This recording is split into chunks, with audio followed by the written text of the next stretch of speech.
Visual Studios. We'll do a new project. And for the simplicity of what we're going to accomplish, I'm actually going to go ahead and do a console application. We're not going to be doing anything really with the GUI at this point. It's just going to be a lot of input-output. How do we deal with that? How do we declare variables? So this will be CP week 2. All right. So again, just to kind of cover what we covered last week in a little more detail with a slightly different setup. We've got our Solution Explorer, which shows us our project and our solution. Solution is basically a collection of projects. You can have just one project, but you can have more than one project underneath the Solution Explorer. Just like in Java, your applications kick off from a starting method, which is your static void main. And that's inside of program.cs. This is our properties dialog box. When you're dealing with code, usually this doesn't really show you anything. This is more for when you're dealing with the design, doing your forms, your controls, things like that. Start button for debug, pause your project, and then attempts to run. And then we have our using statements, our namespace, which is kind of like our package from Java. So this is called CPweek2, pulls it right from the project. The class name matches the name of the file program. And then we have our static void main. So inside of this method, again, this is kind of the entry point. So if we want to go real simplistic, we can use the console class. Think of it similar to the system.out from Java. So you have console.writeLine, and we can just say hello world. What I like to do is then do a console.read after that, because unlike in Java, when you actually do an F5, it actually launches a command prompt. It actually runs it inside of a command prompt. And if you don't do that console read, it will just flash up on the screen and then disappear. Like so. Poof. So the read just kind of gives you a stopping point in the application. Just hit a key, and it'll continue on and close. So, very simplistic, the traditional Hello World application. Now, the syntax with C# should look annoyingly similar to you as it did in Java. So annoyingly so that you're going to look at me and go like, really, you're just covering a whole hour of this? Yeah, at least I'm hoping you will. So what I'd like to do is I'm going to kind of break down basic variable types, and I want you, I'm just going to pick people at random, I want you to tell me what to type. And then if there's adjustments or corrections in variables and data types, I'll note those for you. So this is a little bit of refresher, a little bit of engagement. So we'll start off with a string. How do we declare a string? I'll just let people jump out if you want, or I'll start pointing at people. Okay, so just make up a variable name. So go. String. What is it about, though? What are we going to do? I don't know. Let's say first name. Okay? Okay. So that's declaring a string variable. Integer. Age. Okay. A decimal number. I heard two different things. Float. Okay, float is one.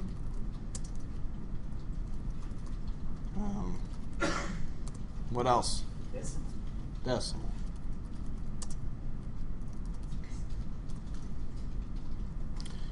All right.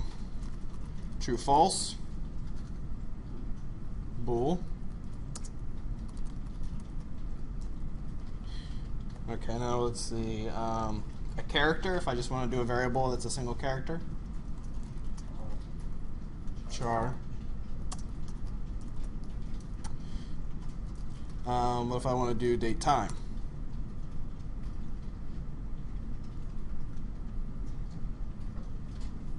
Anybody remember what it was from Java? All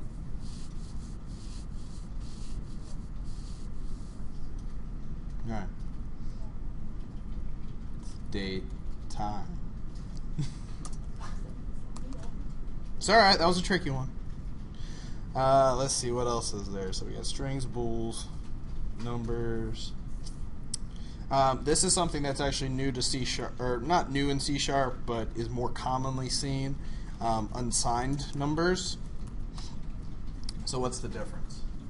Unsigned numbers are numbers that have no negative representation. So you cannot store a negative number in an unsigned variable. So you have unsigned integers, unsigned singles, doubles, and generally they're just prefixed with a u. So uint unsigned. So you can store number 0 up to, I think it's like 32,000, or it might be higher than that with 64-bit apps. Basically, the idea is that you're not storing negatives. So if you have a scenario where you want to store a number and you want it to not be negative and you want to have some sort of control over that at the variable level, you can use unsigned numbers. Okay? Yeah. In this case, I suppose 0 can't be an unsigned number. What's that? The 0, it can't be an unsigned number, can it? Cereal? No, it's 0. What kind of cereal? 0. Oh, 0, I'm sorry. Yeah. Right, it doesn't have a sign in front of it, so it does fit in the unsigned range. Oh, okay. So anything that's not negative, basically. Okay. So those are data types. Just like in Java, you can come in front of this and you can say equals, a string, equals 20, equals 3.2, equals 4.999 is false, equals, now a character, unlike a string, is single quotes. Okay? So when you do a string, if you want it to be treated as a string, a literal double quotes. If it's just a character, it's single quotes. You try to put more than one character in there, it will yell at you and say, XQ, mouse over. There's too many characters to be a character literal. Okay? This 4.99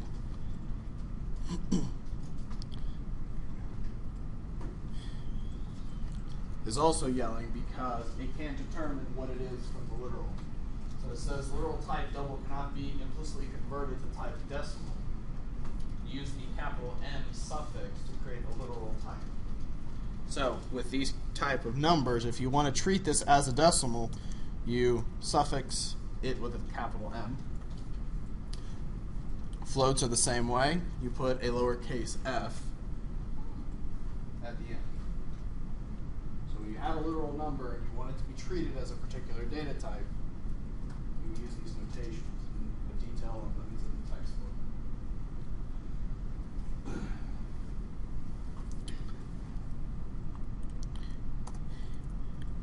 Unsigned int, just the same.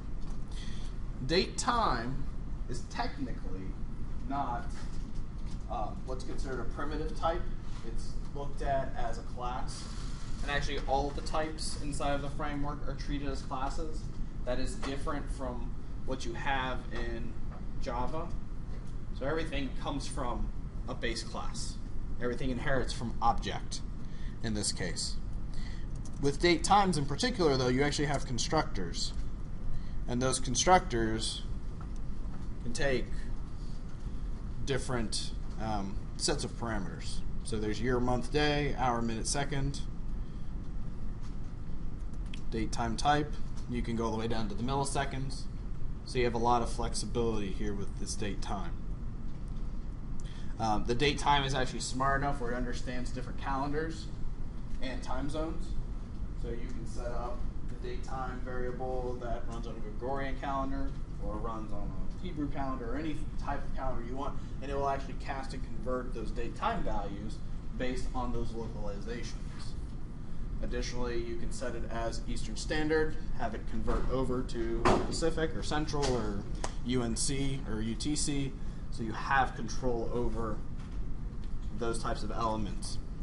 By design or by its inherent nature, it actually knows the localization of your computer, so it knows that this is a computer set for Eastern Standard Time in the United States.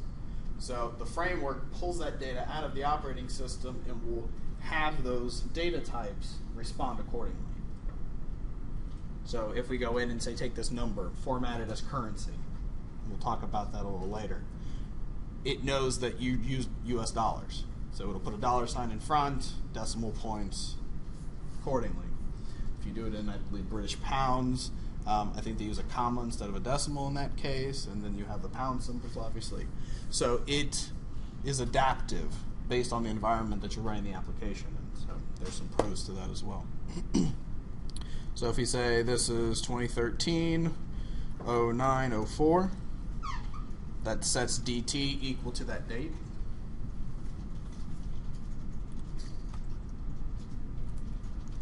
So if we do that, do an F5, obviously we're not going to get really any output because it's just loading those variables up and then it gets to a read line. If we wanted to, we could go after each one of these and do a console write line. Shorthand for that, so you don't have to type console.writeLine every time, is you can do CW, tab, and it'll put that in there for you. So then we can just say first name, CW, double tab, age, CW, double tab, and I'll say my float, then I can use the plus sign, and I can say distance.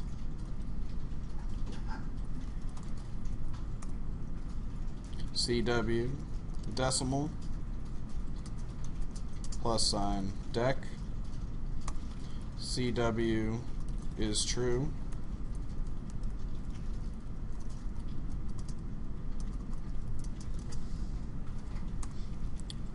CW char, C,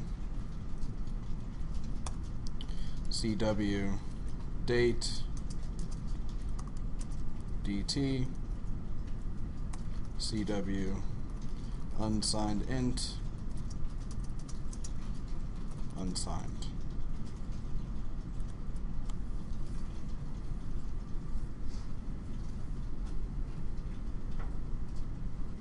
Does anybody notice anything slightly unusual about all this code?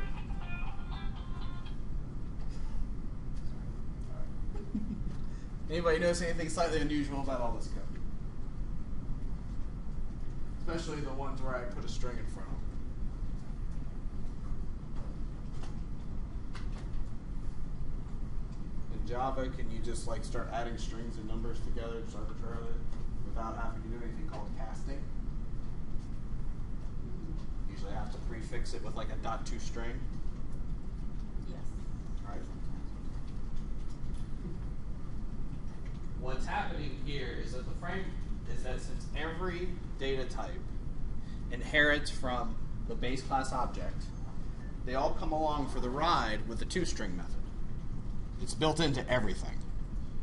You can take your own class and call toString on it. You don't have to define it or declare it. You can just call toString, and it works.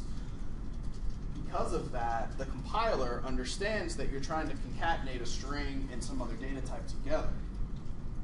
And then it just infers from that it needs to cast that value to string. So it looks at that decimal and says, okay, well you're doing string plus decimal, so I'm going to cast that to string. It does that for you implicitly. So if we do an F5 and run, then we get all our values for that. Why did decimal get round?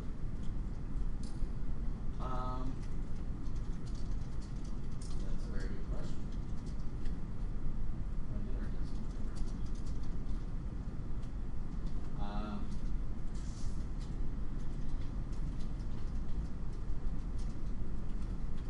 I'll have to look that up. I don't know why it got rounded.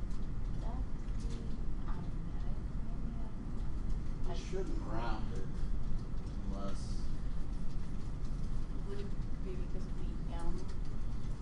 No, if anything, the M should keep it from being rounded.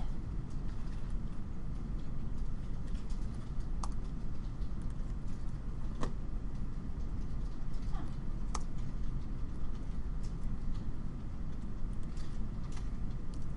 Unless I just had too many decimal places. Huh. I may have just had too many nines. Probably was that. But I would expect it to. Hmm.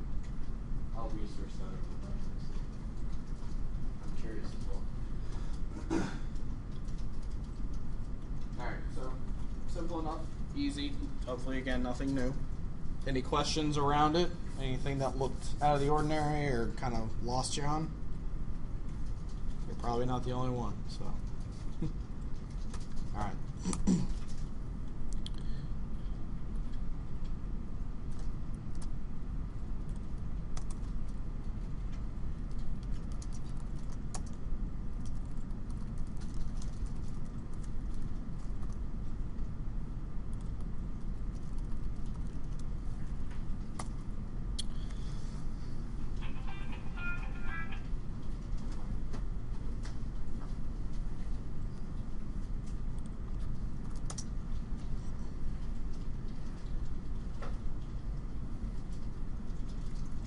So, again, that's the basic mechanics of variable declaration.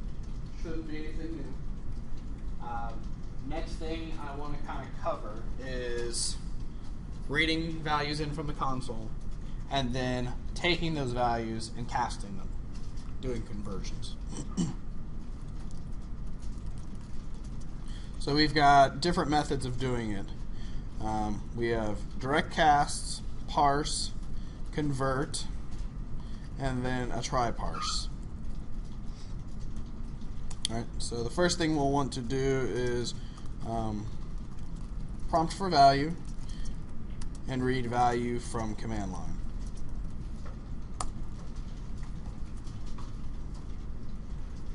Okay.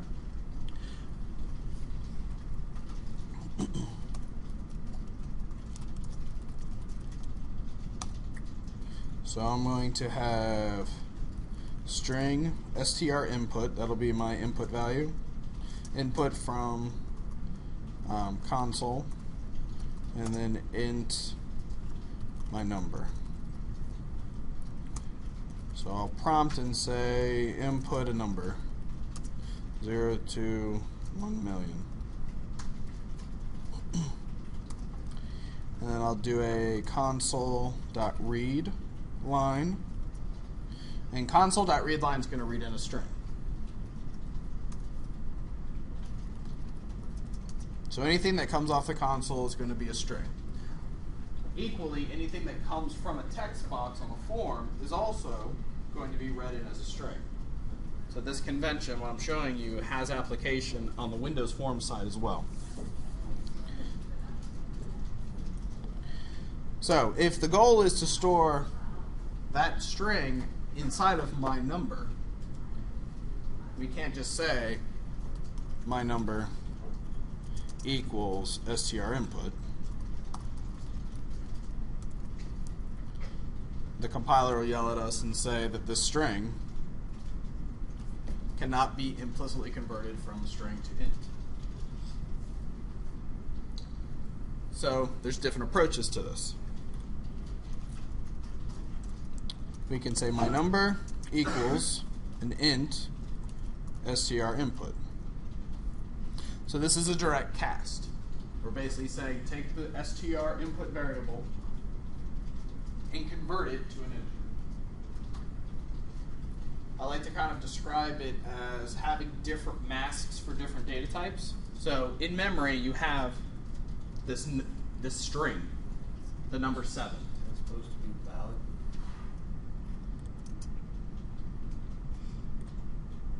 What was that? The IS was supposed to be valid. Well, in this case it's not, because the string still doesn't work. Because you can't do an implicit cast. Okay. Or an explicit cast. You have to actually do a conversion. That's what I was getting to. Okay, so masks. So you have a chunk of memory. Inside of that memory is the string, the input from the console. That's then stored into these blocks of memory. Then you have different data types that you can kind of lay over that memory space. Obviously it's shaped like a string, so you have this mask that you put over the memory space and you can read it as a string. It makes sense. When you do an explicit cast, or a direct cast, you're attempting to put a different mask over that memory space and read the values out. So if you have maybe a class that you've created, and then you inherit from that class, and you make a derived class, you can put either one of those masks over top, because your base class mask fits over the base class part. You can at, when you derive or inherit from that class, you can take the inherited class's kind of mask and you can see what's in the base plus the extension. So that's what's trying to be done here. Equally so, you can think of it with numbers. If you have a float, you can take that float, it has its mask, 3.2. You can take an integer mask and put it over top, and you can see the integer side of the float. And the framework, the runtime, will sometimes do roundups to try to convert floats to int. Sometimes it just truncates off and just gives you the integer side of it.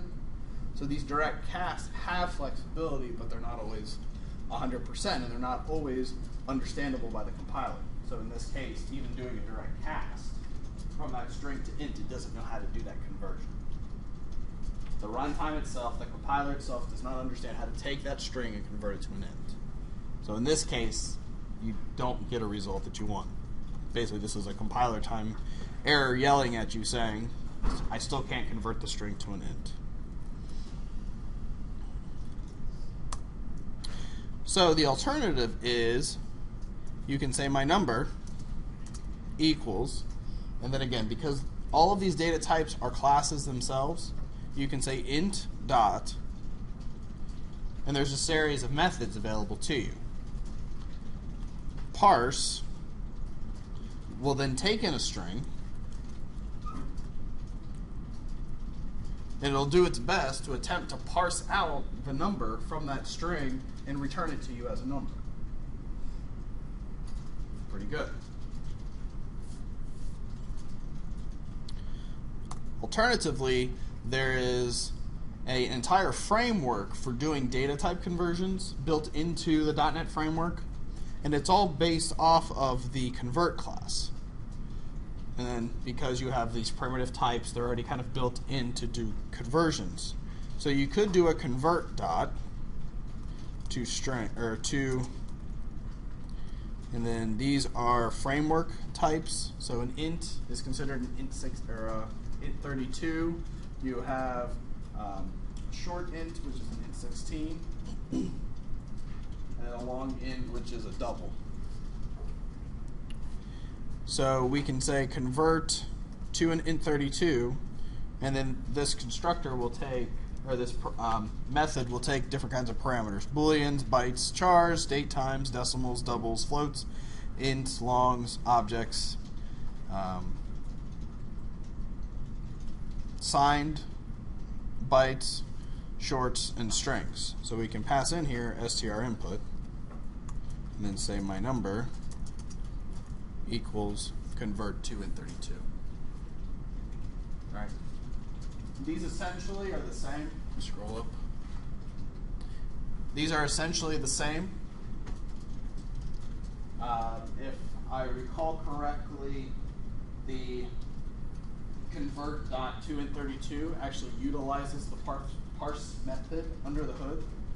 So it relies on the integer to know how to parse that string into an integer.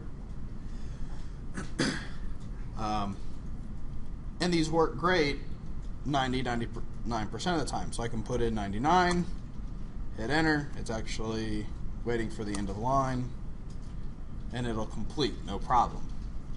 If I run it again, however, and I put 1 million, and I hit enter, then I'll get input string cannot be,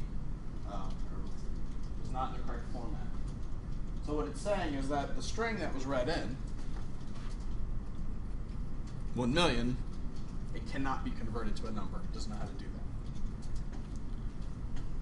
So you could write a try-catch block around this to handle it. You could do a lot of things. But try-catch blocks, quite frankly, are expensive when you're dealing with casts on the 1 in a million chance that you may end up getting bad data. And then what do? So you try, you catch. If the catch, if you're in the catch block, then you have to wrap a loop around it so you can do it over again. You run into all these other situations. So the framework provides another parsing method. So you can use int.tryparse, where you can pass in str input, and then you have what are called output parameters. And what an output parameter is it's a parameter that you pass into the method, and it gets set inside of the method. So then whatever variable you pass in is actually empty or considered empty and gets set by the calling method upon execution. What that does is that alleviates the requirement or the problem of needing to pass back two values.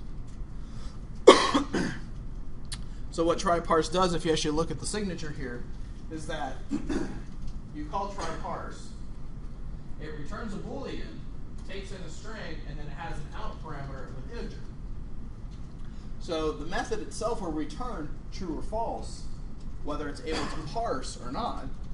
And if it's true, then the output parameter will actually hold the parsed integer. So you don't run into the exception issue. You can wrap this inside of a while loop, or a do loop, or if statements, and it's a lot faster and more efficient than attempt to cast, fail, handle the exception from the computer side. So to do that, we say out my number, and then we can wrap this in an if statement, or we can wrap this in a you could do a while loop. So then we could say, so while not int that try parse. So basically, if it fails at parsing, enter the loop.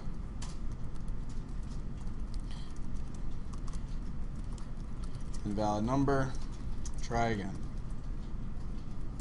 str input equals c dot or console dot read line.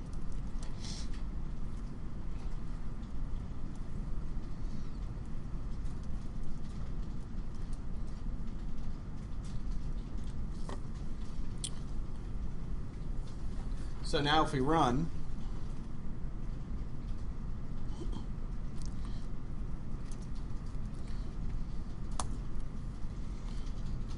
it now takes that, attempts to do a parse, fails, puts us inside the loop, and I can now put in the number 99.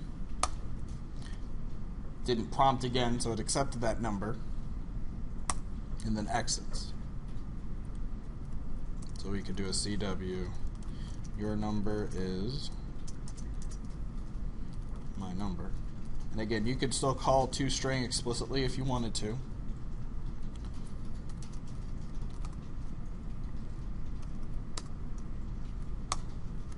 So there you go.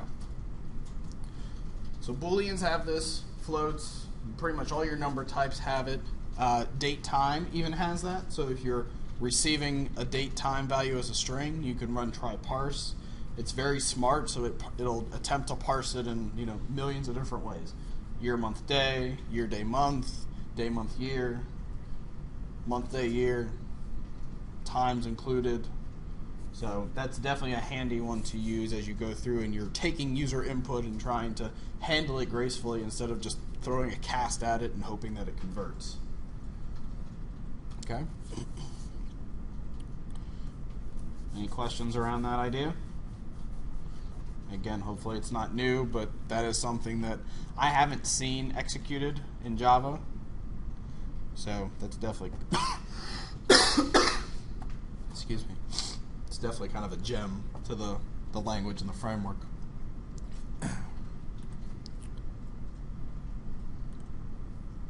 All right.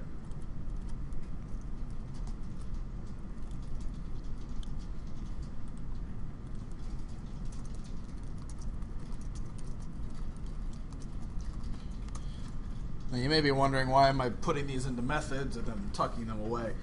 I'm going to post this project at the end, so for whatever reason, if you're interested, you can go out and download it and comment those method calls and then start dorking around with stuff if you just want to get familiar with it. So I'm keeping all that code in there, but moving it off so that we can work on something else. All right.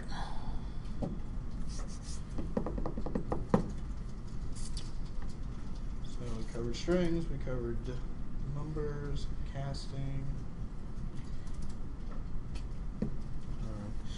All right. Just another piece, and again, this isn't a new concept to C#. There is a math class, just to be aware of, and it's a utility class, so built into it you can do things like absolute values, sine, cosine, tangent. You can get the ceiling of a number, exponents, floors, do logs, mins and maxes, rounding,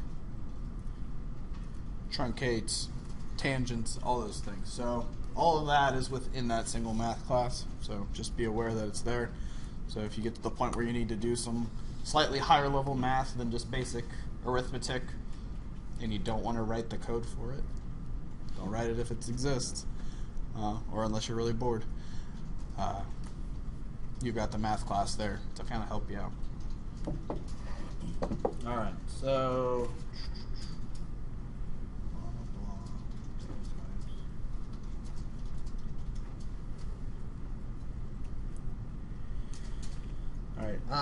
so I kind of showed you this data type last week, just real briefly as we were kind of going through the concepts, but a data type that exists that is unique is what's called an enumerator or enumerable. And to do these, I usually just go in and say add new class, and I give my class the name enum underscore, let's do gender, that's just an easy one. And then once I get here, I'll do public enum. So instead of class, it's an enum, and then the name of your enum. So what does an enum or enumerator do? In Java and in frankly most other languages, you don't have this concept of an enumerator. An enumerator is kind of like a constant value that exists, but it exists with a direct scope. So direct scope meaning that there's only a fixed number of values that can exist. Okay? You don't have this infinite number of values. It's just this fixed number of values, and I like to think of it obviously as a like a radio button option. You have to pick one of these options.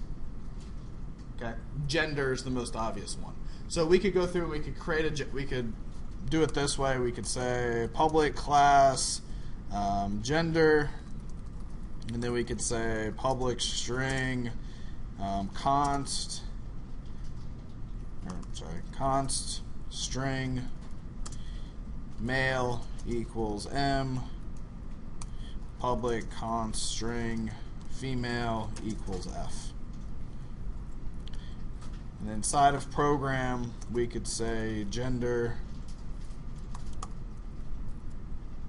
This is going to freak it out. Comment that out. So we can say gender dot, and then we get these values. But what they really are is they're just strings. An M and an F, or chars. M, F. So I could come over here and I could say string gender equals male, but then on the next line I can say gender equals Q. And that's perfectly legal. Because what I'm not storing is male or female, I'm storing the letter M, which is a string. So I'm storing it as a string. But I want to always make sure that what I'm dealing with is male or female. So to do that, you have these enumerators. So if I comment this out, redo this, I can come in here and say male, comma, female.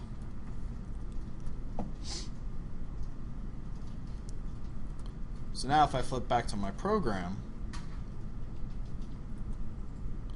and I'll just mouse over this, what it's saying is that it cannot implicitly convert CP week 2, which is the project, .gender to a string. What we've now created with this enumerator is an actual data type that is called gender. So you can declare variables of type gender. And inside of this gender variable, you can only store one of two things, male and female.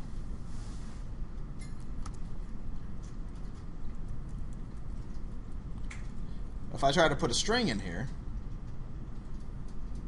it doesn't fly. It doesn't take it. Doesn't like it.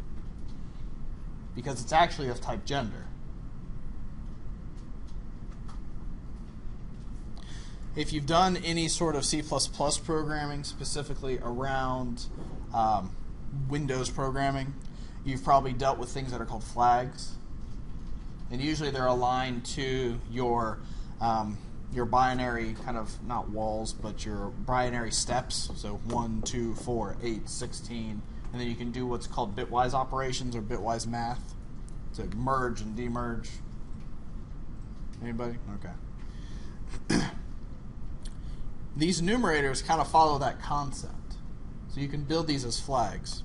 Now this is a little beyond what the textbook covers, but I figured just for interests. You mark this with what's called an attribute, and we'll get into these more later, but you flag these enumerators and say, this is a flag. Then this enumerator can inherit basic data types, ints and chars specifically. So we can say that this inherits a char. We can now come in here and say that the male is the letter M and the female is the letter F. It's going to yell at me.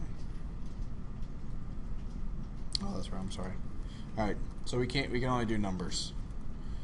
The trick, though, is that your chars, your characters, can be cast directly to integers. So have you ever seen what an ASCII table looks like for all your characters? Okay. So every character has a numeric representation. Capital A is 65, I think, and all the way through. You can take these characters then, M's and F's, and you can say cast as int.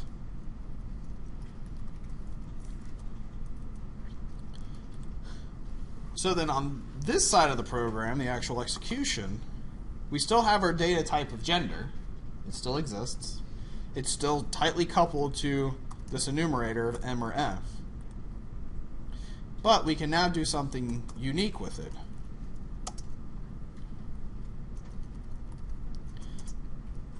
We can take our gender and we can cast it as an int. Okay, so let me do this.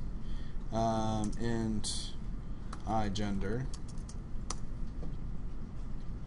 and it'll cast.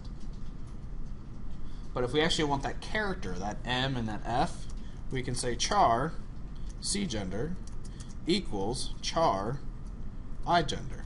So we're casting that integer back into its character reference. I often use this when I'm mapping explicit values in a database from a database into an object back and forth. So you probably just want to have a single character field inside of your database, M or F, male or female. But you want to treat it as a more strongly typed type in your code. So you take that M, you convert it to an integer, and then you take that integer and you convert it again to your enum value, and now you've done a direct cast all the way through without losing the integrity of that. So if for some reason, let's say that, let's go the other way. So char my gender, and we can do M, and then if we want to make it all the way to a gender type, we can say gender, or we'll say my C gender, my gender, equals, and we can go all the way through. We can say gender int my C gender. So it does 2 hops. Takes my C gender, converts it to an int, and then converts it to a gender. At runtime,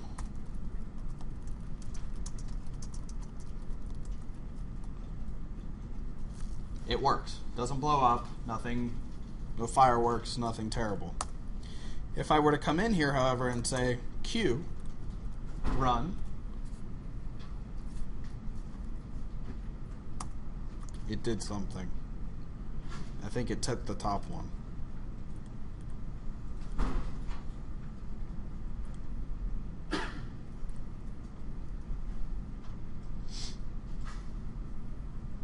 Oh no, it actually took the number. So it treated it as the number 81 instead of as the gender type it should have. So then if I were to come back and attempt to write this out,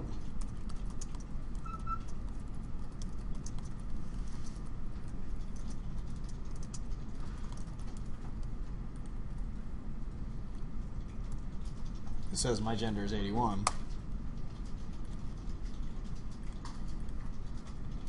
If I actually set it as an M, it says my gender is male. So doing some basic checking, you can validate pretty easily without having to keep track of your character values and all of those things. There's actually another option we could have used. We can say undefined. And I know this works for integers. We'll see if it works in this case as well. If we set this as a Q again, and it still came up as 81. Okay. So that gives you some strong typing.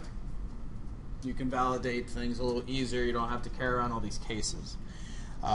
It's also nice as the developer, so that you don't have to remember, is this an M? You know, M and F is pretty simplistic, but you could have 10 or 12 or 20 of these enum values depending on the case you're dealing with. You know, if you're building an application for an insurance company and they're doing claims, well, maybe there's 15 or 20 steps in their claim process, and you want to be able to identify what step you're on in the claim process. So you build an enum that consists of all those steps, and then that claim has a property that identifies the status of the claim. So then you just identify it with the correct enum value. You don't have to worry about, you know, what is it, what does it change to, or if maybe that value changes under the hood somewhere. You don't have to worry about dealing with that. You're always dealing with that explicit enum case. A strong use of the flags. If you ever gotten into any details around file system permissions within Windows, if you pull up a file or a folder, you go security, advanced,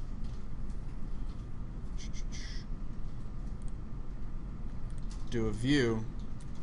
That's not even what I want. Let me grab a file.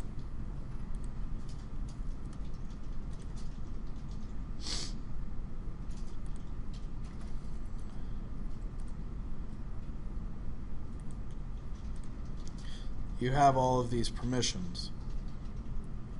Advanced permissions. That's what I was looking for. Each one of these is treated as a flag value. And the way that it's rendered out on the screen, or the way that they're calculated as to whether or not you have access to a file, is based on taking, you know, the value of 1, 2, 4, 8 all the way down, and calculating them all together, and depending on what that number calculates as, identifies what permissions you have. Has anybody taken a Unix class or a Linux class or dealt with Unix or Linux? You've got your, was it 0 through 7 for your perm settings, your permission settings? Same concept. Those are all bitwise. So they're those byte boundary spaces.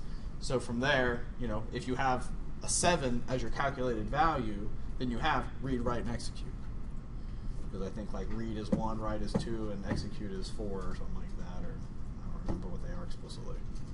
But you have these numbers that are all treated as flag values. So if you have all the flags, then you have all the perms. If you only have, you know, if you have a 5 instead of a 7, well then you've lost a permission. So there's a lot of power there as you go through and do your application development, keeping track of these values.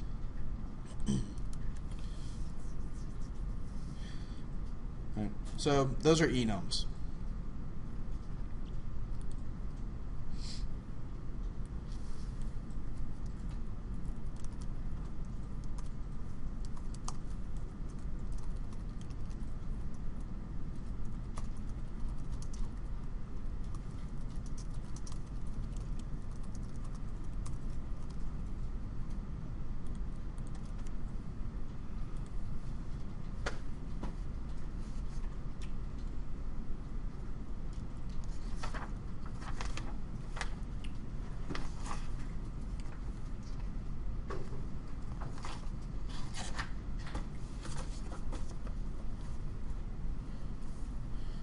I'm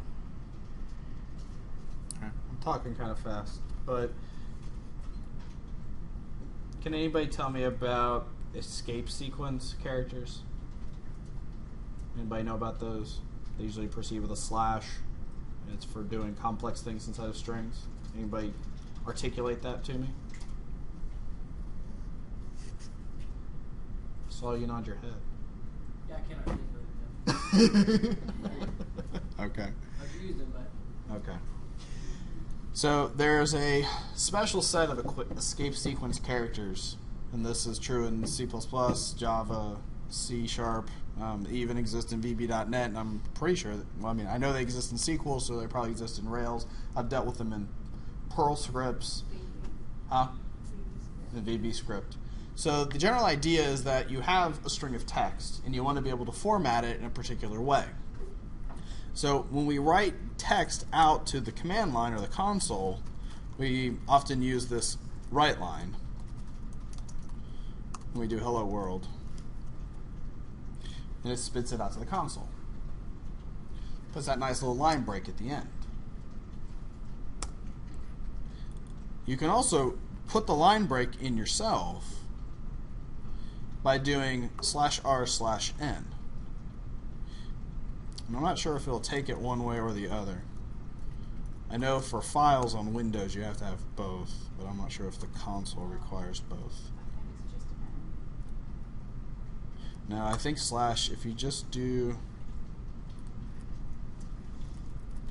one of them actually causes the line to get deleted.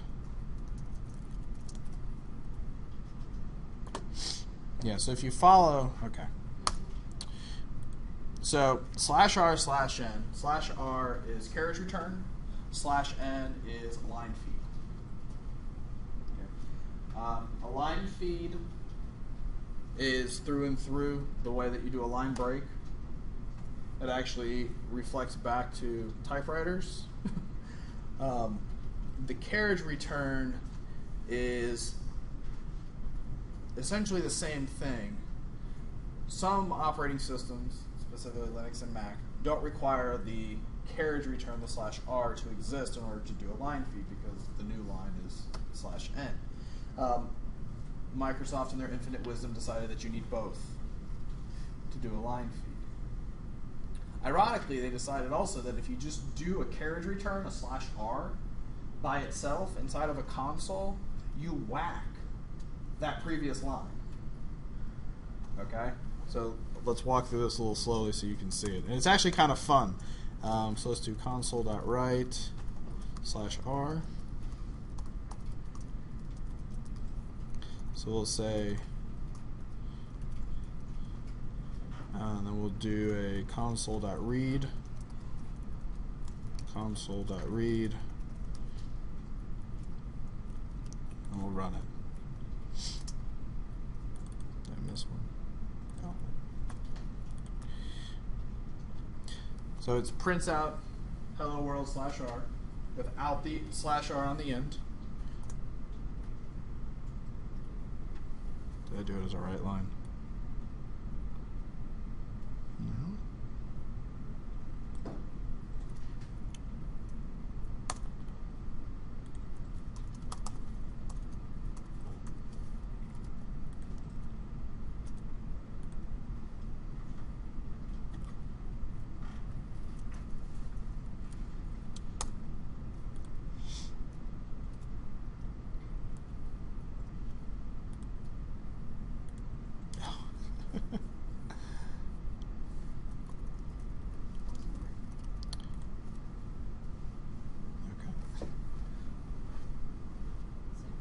Console.read actually read the /r as the next character and just went on. That's why this last time it just took.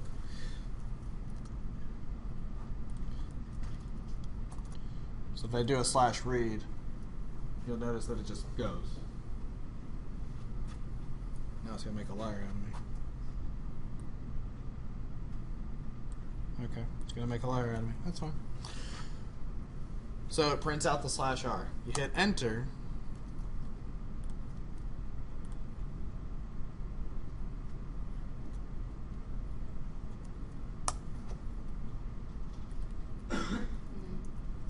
Prints it when you hit enter. There. it's interpreting the character. So print hello world /r. I can actually whack that line by preceding the next line with a /r. So /r says erase line and then write.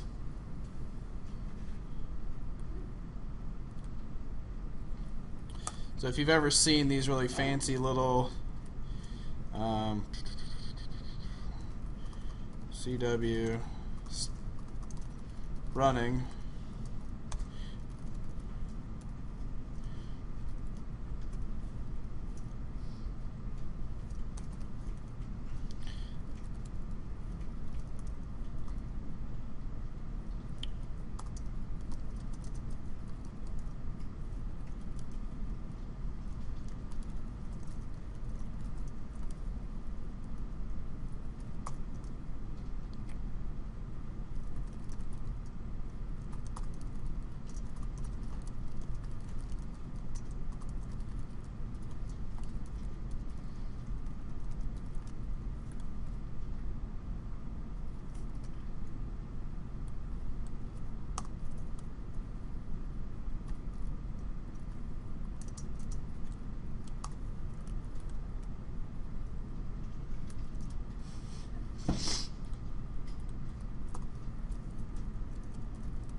killing me. Oh, that's why. Shoot. It was a right line.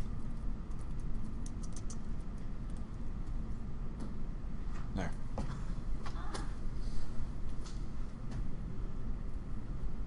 I can just click on So it does it in place instead of printing down the screen like it was doing a moment ago. So if I take my sleep out,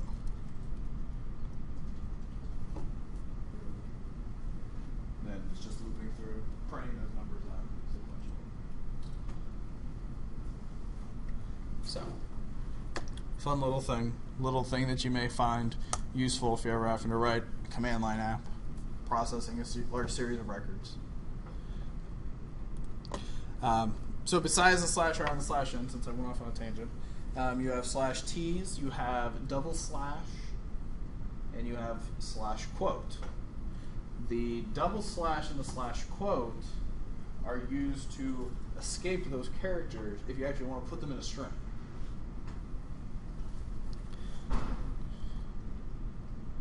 So if I say completed the, I want to say process,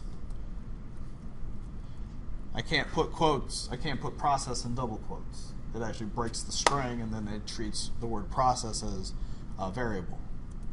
So to get around that, you put slashes around the quote or before the quote to say escape this character. Don't treat it as the end of the string, treat it as a character. Let's make this a little smaller. So now it actually puts it in quotes. Same thing can be true about double slashes. It adds a single slash to the string. If you want a slash and quotes, then you gotta put 3 slashes, because the first 2 slashes escape to make a slash, then the third slash escapes the quote to actually give you your quote. Now, if anybody's ever dealt with regular expressions before, they are not fun to put in here because you have to escape all these characters that you actually want to be part of your expression. A little trick to that, again, another little nuance. You can do explicit strings. And explicit strings precede with a @ symbol.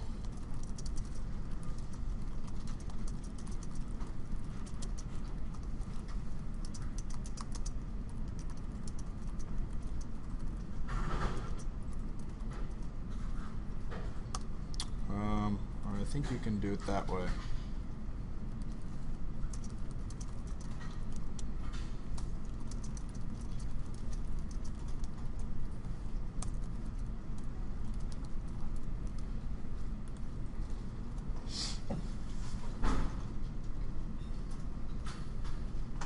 So So you can actually put a whole block of text in there just by putting that @ symbol in front of the quote. You can do line breaks. You can do explicit characters. You don't have to do escapes. Tabs, technically, if you can get them in there, you can do tabs as well.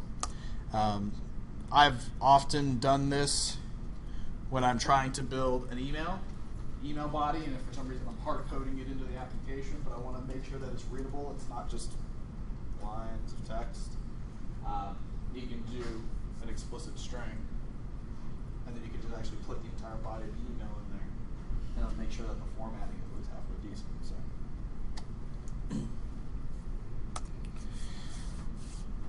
Okay. I babbled up to 7.